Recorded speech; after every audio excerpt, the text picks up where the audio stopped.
Проблема с костюмом Чумного доктора, самое главное, была связана с тем, что нам приходилось собирать этот костюм от разных департаментов. Кто-то создавал внешние части, кто-то создавал внутренние части, на которые все крепилось. Отдельно у нас была маска, плащ. И впервые мы все это увидели в первый съемочный день этого костюма. Грубо говоря, мы базово практически тестировали в полевых условиях этот костюм. Самое сложное в костюме было первые пару раз вспомнить, как правильно это все надевается. Там же одно должно надеваться за другим. То есть там четкая последовательность надевания костюма, потому что иначе одно по другой потом не подпихнуть. Из заложенных изначально часа 40 на одевание актера мы потом делали это просто закрытыми глазами очень быстро. Даже каскадеры одевали за 20 минут. Трюки было делать довольно сложно, костюм потрясающе выглядит, но при прыжках приходилось сопротивляться этому костюму. Он сам по себе прочный, плотный, поэтому даже чтобы сделать простейшее движение, нужно серьезные усилия приложить. Вот костюм точно 100% повышает какую-то внутреннюю уверенность, какую-то внутреннюю крутость. Когда идешь в этом костюме, он настолько плотно облегает и настолько в нем здорово. Ощущение просто потрясающее. Когда мы оказались в павильоне, я, собственно, уже надел это на человека, и человек еще в этот же день, собственно, уже и был и с огнем, и в горячих декорациях. Я не знаю, с чем это сравнить.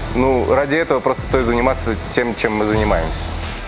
Когда первый раз мы принесли на площадку огнемет Чумного доктора, когда одели его в костюм, когда он встал в кадр, мы поставили свет, он сделал вот так, и пошел огонь из руки. Это была сказка, которая просто превратилась в жизнь.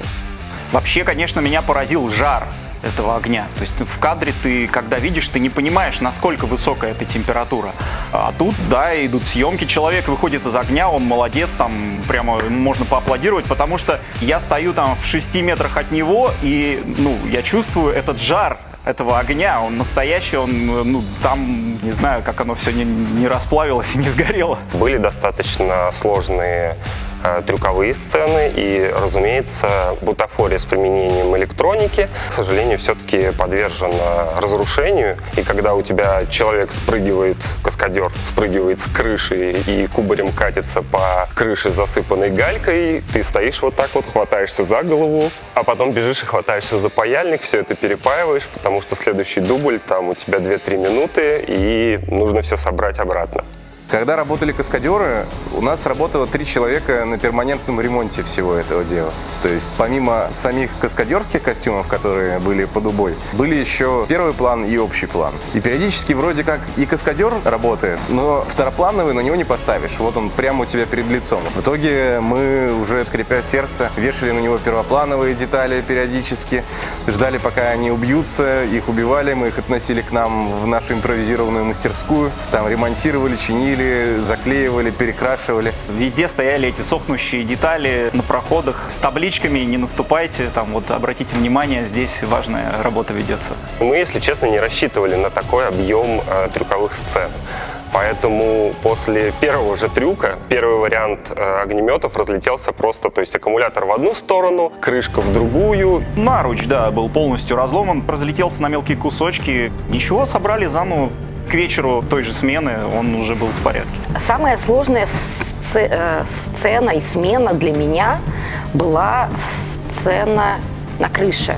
Идет дождь, ветер, актеры все холодные, промокшие, бедные, несчастные, а ты весь этот костюм Чумного доктора лепишь, пытаешься, чтобы огонь у него шел из сопла, а этот ветер задувает огонь, ты стоишь на крыше, господи, как это все было тяжело. Ты бегаешь туда-сюда, у тебя уже глаза на лоб лезут, ты просто заливаешь в себя кофе, классно. Это лучшие дни. Но это опять же издержки живой съемки. Можно было бы, конечно, сделать так, что Чумной доктор так делает, а мы рисуем огонь, но в этом не было бы правды.